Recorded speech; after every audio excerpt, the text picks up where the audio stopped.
In Matthew 7:24-27, we see a comparison between a wise man and a foolish man. The foolish man built his house on sand and it came crashing down, whereas the wise man built his house on the rock and it was able to withstand the storm. So hopefully we understand that Jesus is the rock, and when we build our lives upon him, we are able to withstand the tough parts of life. This is a pretty popular passage in the Bible, and it wouldn't surprise me if most of you have heard it before. But we need to remember that suffering is promised in this world. And unfortunately, I'm sure many of you have already experienced suffering. I pray that you would be able to cling to Jesus in the hard times, because this is something that is really difficult for me. I often let my feelings control my relationship with Jesus. So when I'm feeling down, angry, tired, sad, I don't feel like reading the Bible. I don't feel like praying and having communication with God. And you know what? I've had many hard times where I felt like my life was gonna fall with a great crash. So is there a way to prevent this from happening? How do we build our life on Jesus? How do we become the wise man in this story? And the answer is in the first line of the passage. Everyone who hears these words of mine and puts them into practice is like a wise man. So this means we have to do a few things. Number one, hear Jesus' words. We can do this in a few ways: by going to church, by reading the Bible, by praying, listening, spending time with other people who are good examples of Jesus.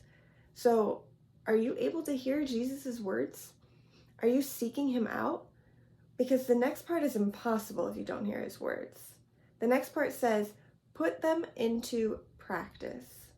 So just because you go to church on Sunday does not mean your house is on the rock. Jesus says that to have his protection during the storm, we must practice his words. My pastor always says, head, heart, hands. Hear the message, let it transform your heart, and it will change your actions. Jesus does not want his relationship with you to be hidden.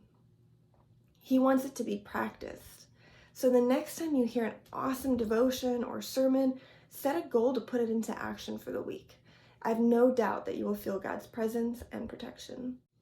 So we're going to get started with Unit 2, Aerospace today. So what we're going to do is we're going to do our QFT. This is the second time that we'll do the QFT, so hopefully you remember a little bit of what we did last time. So let's check to see if you kind of remember the layout of QFT, what things are called, that kind of thing. So your teacher's going to put a Kahoot to check your understanding of QFT. When it is finished, you will be released on your own to complete your QFT with your team. If you would need a reminder of the 3 stages, they are ask, categorize, and prioritize.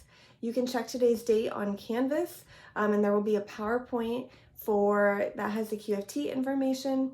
So don't forget to turn in your QFT page, the one page that we do, and the Works-Cited. Turn those both in on Canvas when you are finished. So your teacher's going to throw up the Kahoot, and then you guys are going to be released to do your QFT all on your own.